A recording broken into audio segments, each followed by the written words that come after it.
திராவிட இயக்க போர்வால் தலைவர் வைகோ அவர்கள் 1978ஆம் ஆண்டு தன்னுடைய 34ஆம் வயதில் நாடாளுமன்றத்தில் முதலாக அடியெடுத்து வைத்தார். மாநிலங்களவை உறுப்பினராக 24 ஆண்டுகள், மக்களவை உறுப்பினராக 6 ஆண்டுகள், ஆக மொத்தம் நாடாளுமன்றத்தில் 30 ஆண்டுகளாக தமிழ்நாட்டின் குரலாக, தமிழ்நாட்டின் உரிமைகளுக்காக, தமிழ் மக்களின் நலனுக்காக அயராது பாடுபட்டவர், போராடியவர். அவருடைய சாதனைகள், ஒரு நாடாளுமன்ற உறுப்பினராக அவருடைய தொண்டுகள் ஏராளம். 20 வருடங்களுக்கு முன்பு நதிநீர் இணைப்பு, அதை பற்றி சிந்திக்காத காலங்களில் நதிநீர் இணைப்பு சாத்தியமற்றது என்று கூறிய காலகட்டத்தில்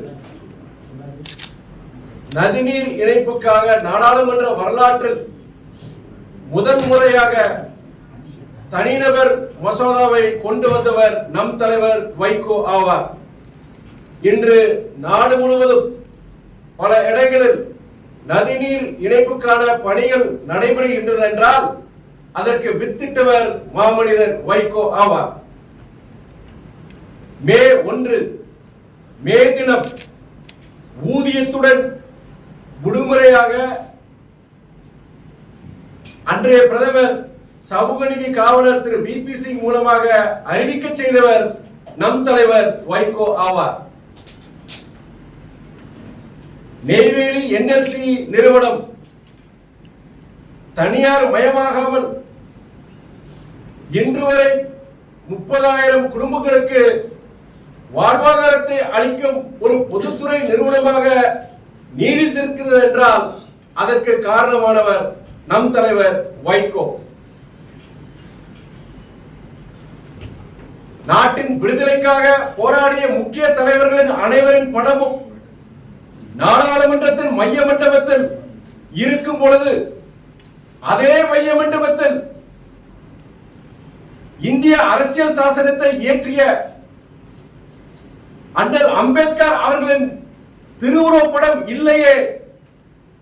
புரட்சியாளர் அம்பேத்கரின் படத்தை நாடாளுமன்றத்தில் வைத்தால் நாடாளுமன்றம் தீட்டுப்படுமா என்று அன்று நாடாளுமன்றம் அதிர வைக்க முழங்கி அன்றைய நாடாளுமன்றத்தின் மனசாட்சியை தட்டி எழுப்பி அன்றைய பிரதமர் சமூக நீதி காவலர் திரு VP சிங் மூலமாக அண்ணல் அம்பேத்கரின் திருவுருவப்பட படத்தை திறக்க வைத்தவர் நம் தலைவர் வைகோ ஆவார்.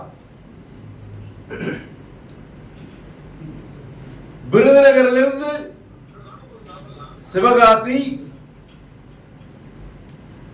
ராஜபாளையம், தென்காசி வழியாக கொல்லம் செல்லும் ரயில்கள் பயன்படுத்தும் விருதுநகர் கொல்லம் அகல ரயில் பாதத்தை திட்டத்தை அன்றைய பிரதமர் அடல் பிகாரி வாஜ்பாய் மூலம் கொண்டு வந்த மக்கள் சேவகன் நம் தலைவர் வைகோ. டிக்கெட் பரிசோதனையாளர்கள், ரயில்வே டிக்கெட் பரிசோதனையாளர்கள் TTR, அவர்களுக்கு இன்று ரயில்களில் படுக்கை வசதி, பெர்த் வசதி இருக்கிறது என்றால் அதற்கு காரணமானவர் மக்கள் சேவகன் நம் தலைவர் வைகோ. நம்முடைய தொப்புள் கொடி உறவுகள் ஈழத் தமிழர்களின் உரிமைகளுக்காக நாடாளுமன்றத்தின் வரலாற்றில் அதிக முறை சிறப்பு கவன ஈர்ப்பு மசோதாக்களை, தீர்மானங்களை கொண்டு வந்தவர் நம் தலைவர் வைகோ. ஈழத்தமிழர்களின் குரலாக, மேதகு ஐயா அவர்களின் குரலாக நாடாளுமன்றத்தில், ஐநா மன்றத்தில், மக்கள் மன்றத்தில் ஒலித்தவர் நம் தலைவர் வைகோ ஆவார். 1978ஆம் ஆண்டு அவர் நாடாளுமன்றத்தில் முதல் அடியெடுத்து வைத்த பொழுது, அவர் கன்னி பேச்சை உரையாற்றும் பொழுது அவருக்கு ரயில்வே துறை அமைச்சகத்திலிருந்து அனுப்பப்பட்ட ஹிந்தியால் எழுதப்பட்ட அந்த கடிதத்தை அன்று நாடாளுமன்றத்தில் மாநிலங்களவையில் அன்றைய பிரதமர் மொரார்ஜி தேசாய் அவர்களுக்கு முகத்துக்கு எதிராக அந்த கடிதத்தை எரிந்துவிட்டு கடைசி தமிழனின் கடைசி ரத்தம் இருக்கும் வரை நாங்கள் இந்திய ஆதிக்கத்தை எதிர்ப்போம் என்று சபை அதிர முழங்கியவர் நம் தலைவர் வைகோ அவர்கள். அவருக்கு வயது 81. அவருடைய நாடாளுமன்ற பதவி முடிவு பெறும் இந்த காலகட்டத்தில் கடந்த ஏப்ரல் மாதத்தில் கட்டாய இந்தியை வெட்டி சாய்ப்போம் என்று புரட்சி கவிஞர் பாரதிதாசன் பாடல் வரிகளை குறிப்பிட்டு கர்ஜித்தவர் நம் தலைவர் வைகோ அவர்கள். நாடாளுமன்றத்தில் நுழையும் போது 1978ஆம் ஆண்டு அப்போதும் சரி பதவிக்காலம் முடிகின்றது, இனி அந்த சபையில் அவர் அடியெடுத்து வைக்க மாட்டார் என்று தெரிந்து கொண்டு அவருடைய இறுதி கடைசியாக பேசிய அந்த பேச்சு மும்மொழி கொள்கையை எதிர்த்து இந்திய ஆதிக்கத்தை எதிர்த்து தன் தமிழ் பற்றை வெளிப்படுத்தி தமிழக நெஞ்சங்களை நெகிழ செய்தார்.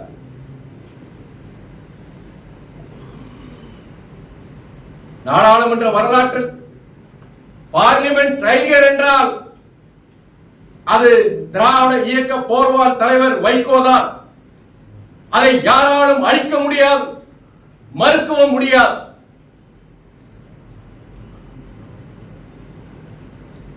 பொன்குடம் உடைந்தாலும் அது பொன்குடம் தான்.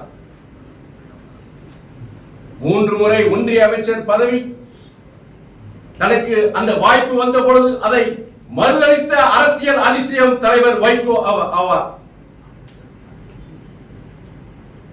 மக்கள் பணி, மக்கள் தொண்டே, பொது வாழ்க்கையின் அடிப்படை பண்பு என்று செயல்பட்டு வரும் மறுமலர்ச்சி திராவிட முன்னேற்ற கழகம் என்ற உன்னதமான இயக்கத்திற்கும் அதன் தலைவர் வைகோவிற்கும் பதவி ஒரு பொருட்டல்ல. எங்கள் மக்கள் பணி தொடரும். திராவிட இயக்க போர்வால் தொடர்ந்து சுழலும். தமிழ்நாட்டின் குரலாக தொடர்ந்து ஒலிக்கும். இதையும் கடந்து செல்வோம். நன்றி.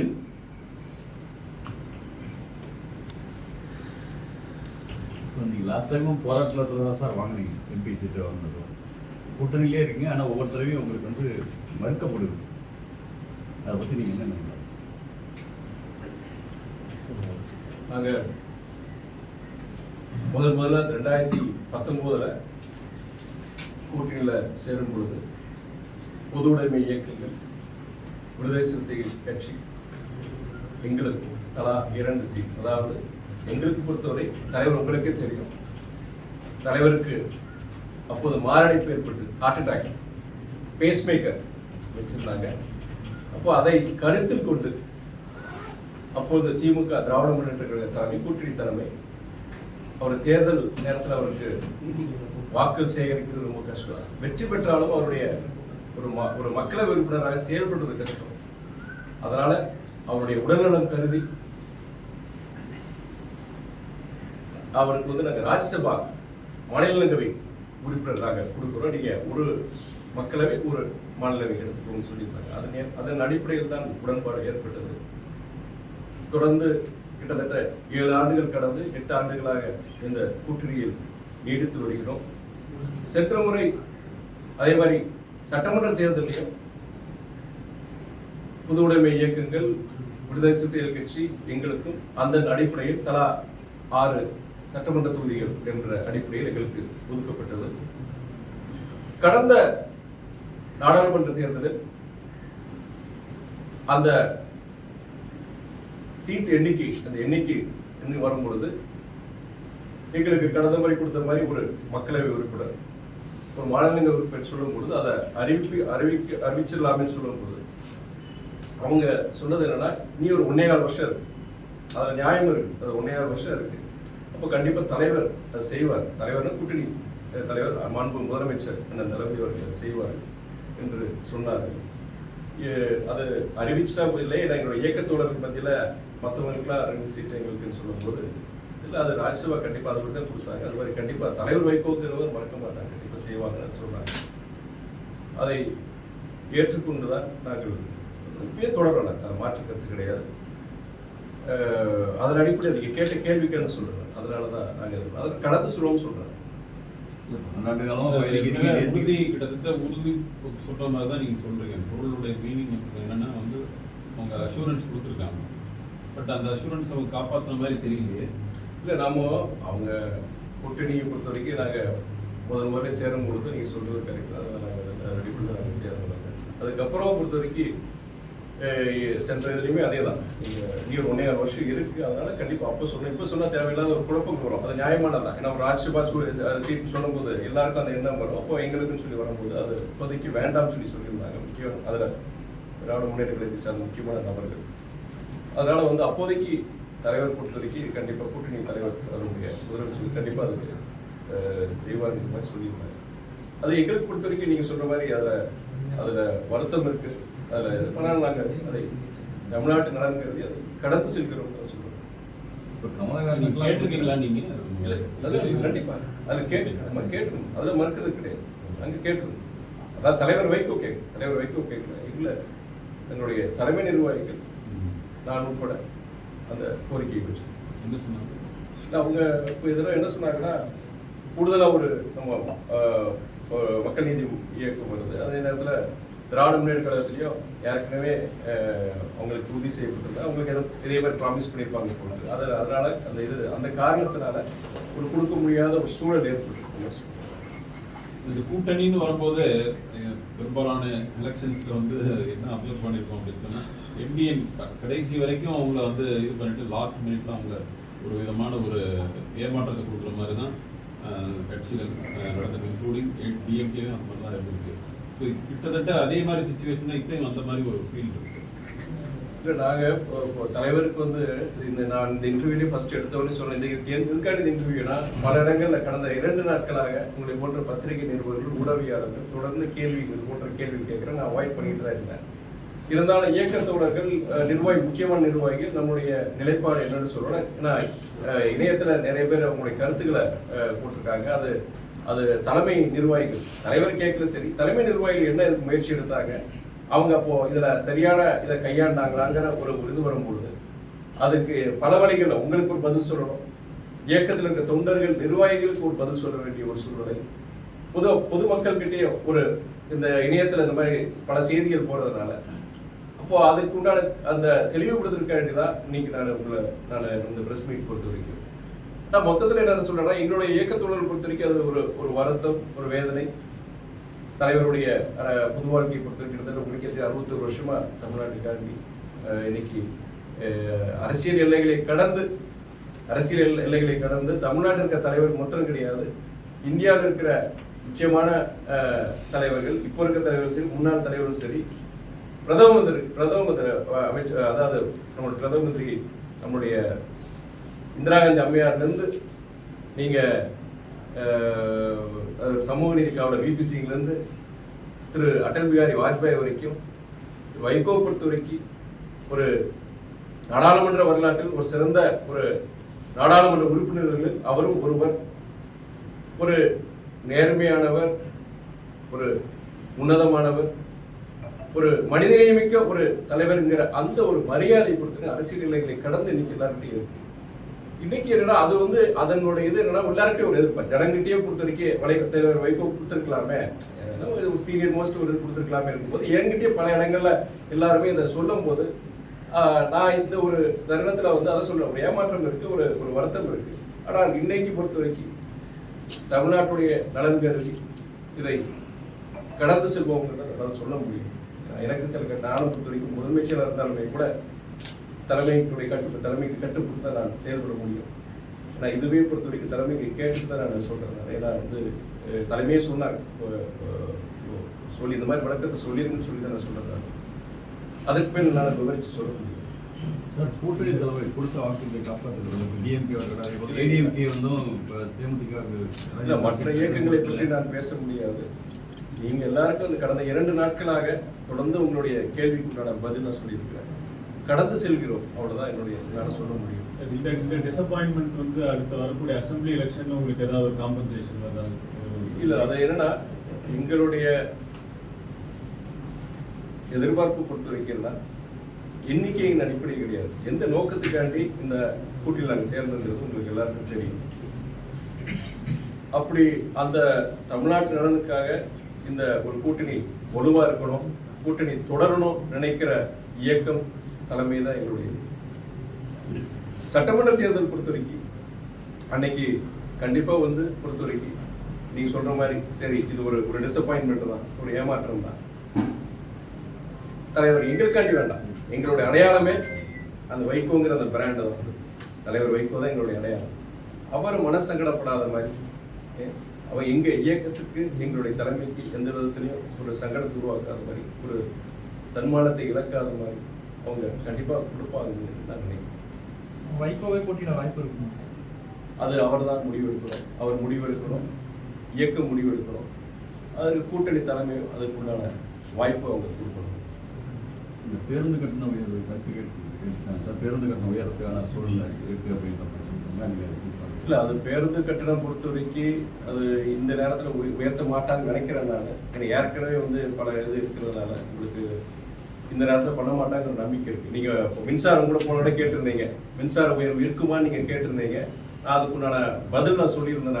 அது உதய திட்டத்தினால வருது. அப்புறம் அதுக்குண்டான விளக்கத்தையும் அமைச்சர், நம்முடைய மாநில அமைச்சர் அவங்க அண்ணா சிவசங்கரன் வந்து பதில் கொடுத்திருக்கிறார். கண்டிப்பா மின்சார உயர்வு இந்த தடவை இருக்காது அப்படின்னு சொல்லியிருக்கிறார். அது மாதிரி போக்குவரத்து துறையிலையும் சொல்ற மாதிரி அது அந்த இலாக்கா அவர் தான் வச்சிருக்கிறார். அதனால கண்டிப்பா இருக்காரு. அதே நிலைப்பாடு எடுக்கும் போது மின்சாரத்துறைக்கு ஒரு ஒரு முடிவும், போக்குவரத்து துறைக்கு வேற மாதிரி ஒரு முடிவு எடுக்க மாட்டாங்க. பொதுவா கண்டிப்பா இந்த அதை அதாவது அந்த ஏற்றம் இருக்காதுன்னு நான் நம்புறேன். இது இந்த வேதனையா இருக்குன்னு சொன்னீங்க. Don't you think that it will lead to the breakup of alliance? So I don't think so. Because as I earlier said, the state comes first. The state comes first and the party comes next. And we need to probably respect the sentiments of the public. I understand the party volunteers and office bearers are hurt. But then if you would ask me, the state comes first and public sentiments would come first.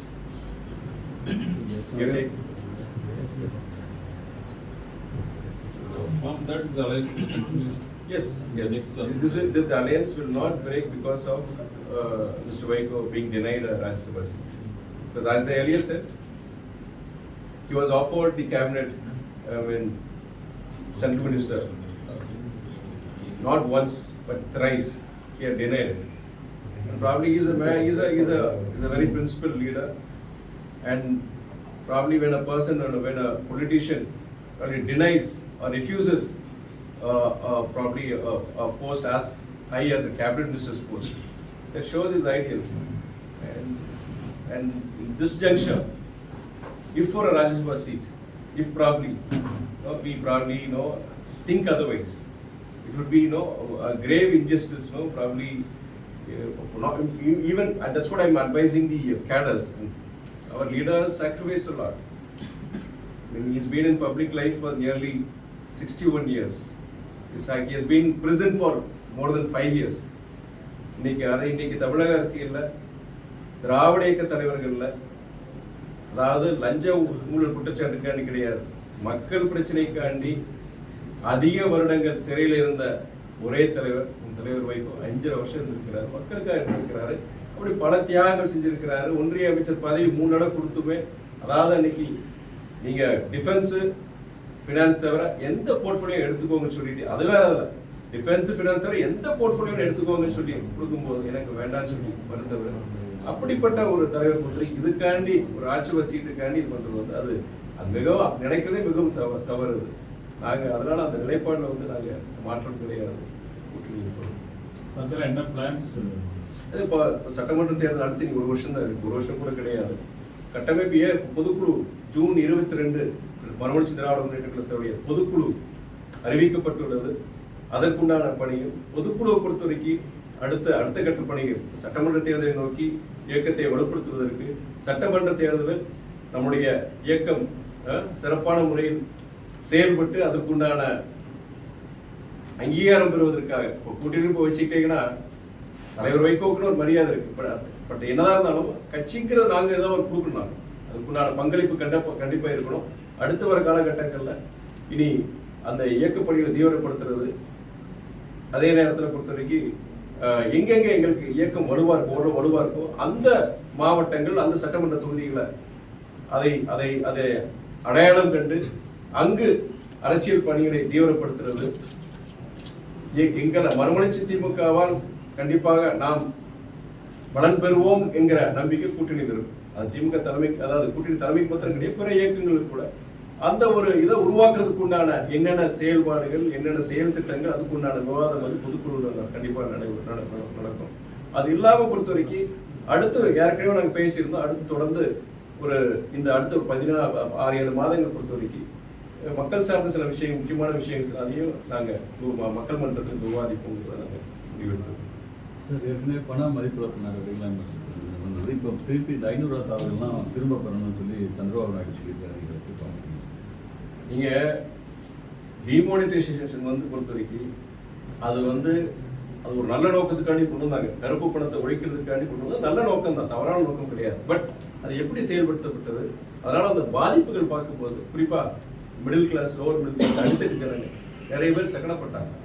நீங்கள் ஒரு கருப்பு பணம் வச்சிருந்த ஒரு 10,000 பேரை நீங்கள் தண்டிக்கிறதுக்காண்டி கோடிக்கணக்கான நடுத்தர, அதாவது மிடில் கிளாஸ் பீப்புளையும் நீங்கள் ஏழை மக்களையும் பாதிக்கப்பட்டிருந்தாங்க. அது பார்க்கும்போது அது ரொம்ப சில பேர்லாம் ரொம்ப சங்கடப்பட்டாங்க. விவசாயிகள் சரி, ஏழை மலைகள் ரொம்ப கஷ்டப்பட்டாங்க. அப்போ சில மரணங்கள் கூட நடந்தது அந்த நேரத்தில்.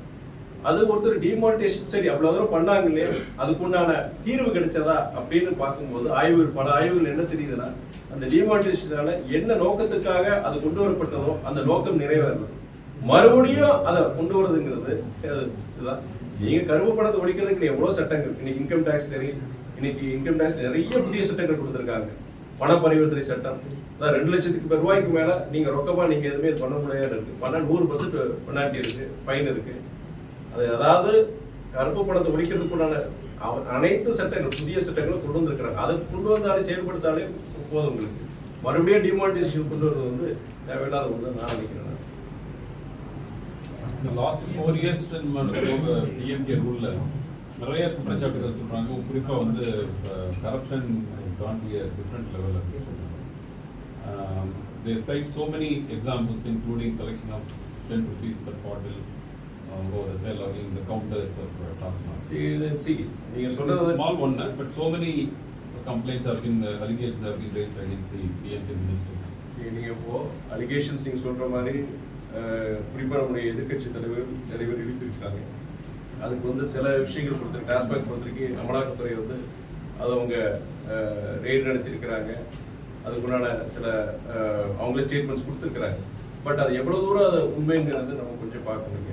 இப்போது கடந்த காலங்கள் இதே மாதிரி இடி பொறுத்த வரைக்கும் அவங்க சில இந்த தமிழ்நாடு விட்டுருங்க, பிற மாநிலங்கள் பாஜக ஆளாத சில மாநிலங்கள் அந்த மாதிரி இன்கம் டேக்ஸ் சரி, இடி சரி, சிபிஐ சரி, அவங்க எப்படி அவங்க செயல்பட்டு இருக்கிறாங்க. சில தவறான முன்னுதாரணங்கள் இருக்கு. அதே நேரத்தில் அதே தவறை நீங்க பாஜக அல்லாத பிற மாநிலங்கள் நடக்கிற இதே போன்ற குற்றச்சாட்டு பொறுத்திருக்கீங்க.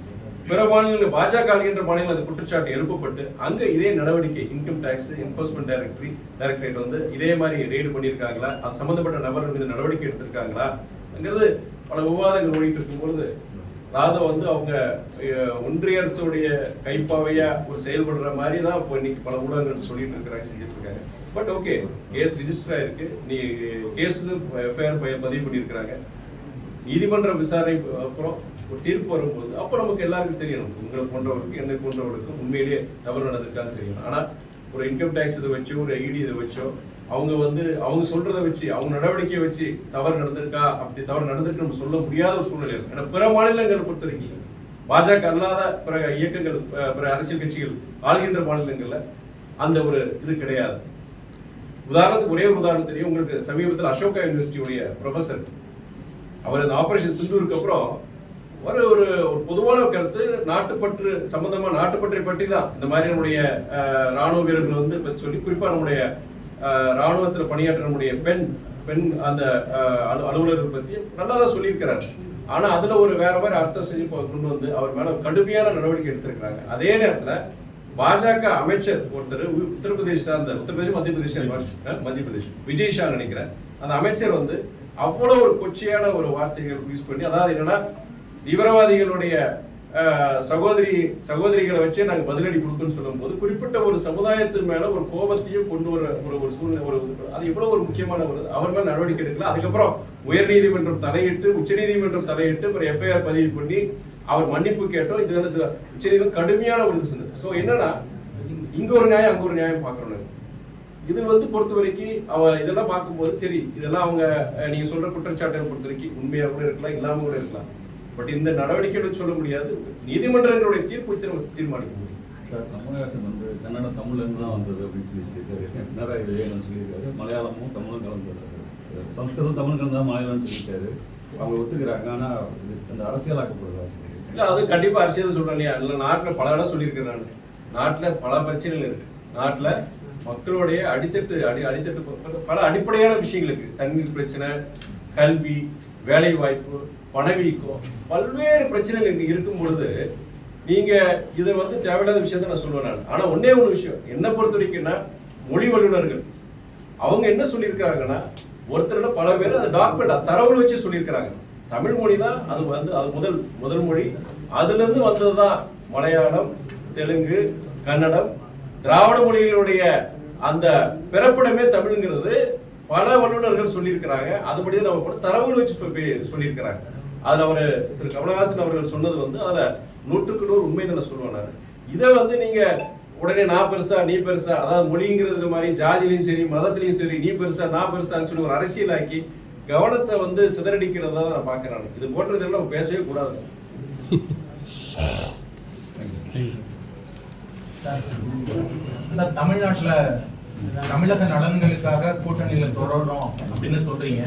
ஆனா கொலை, ரவுடிசம், ஜாதிய மோதல் இதெல்லாம் தொடர்ச்சியா நடந்துட்டு தான் இருக்கு. இந்த மக்கள் நலன் சார்ந்த மதிமுகவோட நிலைப்பாடு எதுவா? சரி, அதாவது நீங்க கேட்ட கேள்விக்கு வந்து நான் பலமுறை இதே மாதிரி கேள்வி பலமுறை நான் பதில் சொல்லியிருக்கேன். இந்தியா, நம் நாடு, நம்மளுடைய மாநிலம் தமிழ்நாடு பொறுத்த வரைக்கும் ஒரு வளரும் நாடு தான். வேற டெவலப்பிங் எக்கானமி தான். வளர்ந்த நாடுகள் டெவலப் எக்கானமிஸ்டே பார்த்தீங்கன்னா கிரைம் ரேட் எவ்வளோ இருக்கு? கிரைம் ரேட் தான் செய்யுது. நீங்க தமிழ்நாடையும் பிற மாநிலம் கம்பேர் பண்ணுங்க. நான் சொல்லணும்னா நீங்க நேஷனல் கிரைம் ரெக்கார்ட்ஸ் பியூரோ போங்க. அது வந்து ஒன்றிய அரசு சார்ந்த ஸ்தாபனம் தான், அது மாநில அரசு கிடையாது. அந்த நேஷனல் கிரைம் ரெக்கார்ட்ஸ் பியூரோ படி தமிழ்நாடோட கிரைம் ரேட் என்ன இருக்கு? பிஜேபி ஆளுகின்ற உத்தரப்பிரதேஷ், ராஜஸ்தான், பிற மாநிலங்கள் எல்லாத்தையும் நீங்க எடுங்க. நீங்க இங்க தமிழ்நாடு பொறுத்த வரைக்கும் இந்த குற்றச்செயல்கள் நடக்கலன்னு சொல்லல, கண்டிப்பா நடக்குது. ஆனா அதுக்குண்டான நடவடிக்கை 24 மணி நேரம் 48 மணி நேரத்தில் நடவடிக்கை எடுக்கிறாங்க. அது மாற்று கருத்து கிடையாது. ஆனா பிற மாநிலங்கள் பொறுத்த வரைக்கும் இதே தவறுகள், குறிப்பா பெண்களுக்கு எதிரான குற்றங்கள் பாத்தீங்கன்னா எந்த மாநிலம் அதிகமா இருக்கு? உங்களுக்கே தெரியும், உத்தரப்பிரதேஷ் தான் அதிகமா இருக்கு. யார் அங்க இருக்கிறாங்க? பிஜேபி தான் இருக்கிறாங்க. ஸோ இங்க பிஜேபி சொல்றதோ, பிஜேபி அந்த கூட்டணியில் இருக்கிற பிற கட்சிகள் அதிமுக சொல்றதோ எந்த இதுவும் கிடையாது. கடந்த கால ஆட்சிகளையும் பொறுத்தவரை இதே குற்றங்கள் நடைபெற்றது, நம்ம மறுக்க முடியாது. ஆனா அந்த குற்றங்கள் நடைபெறும் பொழுது அதுக்கு உண்டான தக்க நடவடிக்கை எடுத்தாங்கன்னா, உங்களை மாதிரி press reporters, journalist, opposition parties இவங்க எல்லாம் வந்து அதுக்கு உண்டான இதை எடுத்து அதை பொதுவெளிக்கு கொண்டு வந்த பொழுது ஒரு அழுத்தம் ஏற்பட்ட பிறகு அவங்க அதுக்குண்டான எஃப்ஐஆர் பண்ணாங்க, நடவடிக்கை எடுத்தாங்க. இப்போ பொறுத்த வரைக்கும் என்ன குற்றங்கள் நடக்க அதுக்குண்டான எதிர் நடவடிக்கை கண்டிப்பா அதை எடுக்கிறாங்கன்னு தான் நான் பாக்குறேன். ஆனா கண்டிப்பா பொறுத்த வரைக்கும் சில விஷயங்கள் பொறுத்த வரைக்கும் இன்னைக்கு சமுதாய சீர்கேட்டு இருக்குன்னு நான் சொல்லுவேன். இன்னைக்கு நான் ஐயும் பேசிட்டே போனேன். சமுதாயம் சீர்கேட்டு இருக்கு. இதுக்கு காரணம் மக்களையும் சொல்லலாம். அரசாங்கம் பல சட்டங்கள், ஒன்றிய அரசாங்கம் இருக்கட்டும், மாநில அரசாங்கம் இருக்கட்டும், நிறைய சட்டங்கள் கொண்டு வராங்க, நல்ல விஷயம் நடக்கும்னு நினைக்கிறாங்க. அதுக்குண்டான ஒத்துழைப்பு சமுதாயத்துல இருக்கும். சமுதாயத்திலேயே பொறுத்த வரைக்கும் நீ பல சீர்கேடுகள் இருக்கு. நீங்க அதெல்லாம் பொறுத்த வரைக்கும் ஜனங்களை பொறுத்த வரைக்கும் இதெல்லாம் விட்டு அவங்களுக்கு ஒரு விழிப்புணர்வு வரணும். வந்தாலும் இதெல்லாம் ஒரு முற்றுப்புள்ளி வைக்க முடியும். ஆனால் இது போன்ற இது பொறுத்த வரைக்கும் நீங்க சொல்ற இதெல்லாம் பொறுத்த வரைக்கும் கண்டிப்பா அதுக்குள்ள நடவடிக்கை, இனியும் அது குறைக்கிறதுக்குள்ள நடவடிக்கை கண்டிப்பா மாநில அரசு எடுக்கும். பிஎம்பிஎல் அன்புமணி மேல ராமதாஸ் வந்து கடுமையான குற்றச்சாட்டுகள் வந்து வச்சிருக்கு. எப்படி பாக்குறீங்க? அது இன்னொன்று சொல்லிடுறேன். நீங்க சொல்ற மொழியை பத்தி சொன்னதுதான் இதுதான். உங்களுக்கு வந்து டிஆர்பி வேணும், இது வேணும், அக்ரி, உங்களுக்கு ஏதோ ஒரு சென்சேஷன் இருக்கணும். ஆனா நீங்களாம் ரெஸ்பான்சிபிள் ஜேர்னலிஸ்ட் எல்லாம் நிறைய பேர் பார்த்தீங்கன்னா நிறைய வருஷம் நீங்க இதில் பணியாற்றி இருக்கிறீங்க, செஞ்சிருக்கிறீங்க. நாட்டோட அடிப்படை மக்களோட எத்தனோ பிரச்சனை அதை ஹைலைட் பண்ணுங்க. அது நான் செய்யல, இல்ல ஒரு எம்பி நான் செய்யல, இல்ல வந்து ஒரு ஆளுங்கட்சி ஒரு அமைச்சர் அவர் செய்யல, இல்ல ஒரு இந்த ஆளுங்கட்சி கூட்டில் நாங்க இருக்கிறோம் எங்க மேல, அதெல்லாம் கேளுக்கிறீங்க. ஆனா இந்த தனிநபர் பற்றிய ஒரு விமர்சனம் இல்லாட்டி அந்த இயக்கம் இருக்கு, அது ஒரு ஜனநாயக நாட்டில் இருக்கிறீங்க, அந்த இயக்கத்தை பற்றிய உட்கட்சி விவகாரம் அதை பொறுத்த வரைக்கும் அந்த இயக்கத்துக்கிட்ட தான் நீங்க கேட்கணும். நீங்க அதை நான் சொல்றதே அது ஆரோக்கியமானது இல்லை, நாகரிகமானதுன்னு சொல்றேன். இன்னொரு கட்சியில நடக்கிறது வந்து அது ஒரு ஜனநாயக இயக்கத்துல அவங்க முடிவெடுக்கட்டும், இவர் வேணுமா அவர் வேணுமான்னு முடிவெடுக்கட்டும். நானோ இன்னொரு பிற இயக்கத்தை சார்ந்தவங்களோ இன்னொரு இயக்கத்துல நடக்கிறத பத்தி சொல்றது நாகரிகமற்றதை நான் சொல்லுவேன். நான் அது தவறான ஒரு இது. அப்போ வந்து என்ன, உங்க கட்சி வளர்க்க பாருங்க, உங்க கட்சிக்கு உண்டான நிறைய நம்ம எங்ககிட்ட சொல்றீங்கன்னா மதிமுக பத்தி சில குறைகள் இருக்கதான் செய்யுது, அதுக்குள்ள திருத்தறதுக்குள்ள நாங்க அதை சுட்டி காட்டுங்க, திருத்துறோம். இன்னொரு இயக்கத்தை பத்தியோ இன்னொரு இயக்கத்திலோட இருக்கிற குழப்பங்களை பத்தியோ நம்ம பேசுறது நல்லது. பெண்கள் வாழ தலையிட்ட நாடு தமிழ்நாடு மைனா நாயகர் சொல்லி யாருங்க? மைனா நாயகர் மாநிலத்தில். ஆமா, பெண்கள் வாழ தலையிட்ட நாடு தமிழ்நாடு. அதாவது அப்போ முதல்ல போய் அவர் வந்து அங்க உத்தரப்பிரதேஷ் போனாங்க, உத்தரப்பிரதேஷ் ராஜஸ்தான் போனோம். அங்க என்ன நடக்குது பார்த்துக்கிட்டு அங்கே வந்து ஆள்கின்ற கட்சி வந்து பாஜக பொறுத்தவரைக்கும் அங்கேயே அதை செயல்படுத்த முடியல. ஏன் அங்க பெண்களுக்கு பாதுகாப்பு கொடுக்க முடியல, அவரால் அந்த இயக்கத்தினால பாஜகனால கொடுக்க முடியல. அப்படி பார்க்கும் பொழுது தமிழ்நாட்டை பொறுத்த வரைக்கும் நான் கூட்டில இருந்து சொல்லலாம், இதே நேஷனல் கிரைம் ரெக்கார்ட்ஸ் பியூரோ வச்சு சொல்றேன், இந்தியாவிலேயே குறைஞ்சு, அதாவது தமிழ்நாடு இருக்கு நடக்கலன்னு சொல்லல, ஆனா மற்ற மாநிலங்கள் கம்பேர் பண்ணும்போது தமிழ்நாட்டில் பெண்களுக்கு எதிரான அந்த பாலியல் சம்பவங்கள் குற்றங்கள் நடக்கிறது கம்மியானதா. குறிப்பா நம்முடைய நீங்க டெல்லி, பாம்பே, நீங்க மற்ற கல்கட்டா, பெங்களூர் போன்ற அந்த நகரங்களை காட்டிலும் சென்னையை பொறுத்த வரைக்கும் மிகவும் ஒரு பாதுகாப்பான ஒரு நகரம் பெண்களுக்குங்கிறது அது ரெக்கார்ட்ஸ்ல இருக்கு, தரவுல சொல்றேன். ஆனா வந்து என்னன்னா பொதுவா சொல்றது வந்து அது இல்லைன்னு சொல்ற இருக்கதான் செய்யுது. அதுக்கு முழுமையா கட்டுப்படுத்துறதுக்கு குறைக்கிறதுக்கு உண்டான முயற்சி காவல்துறை செய்யும்.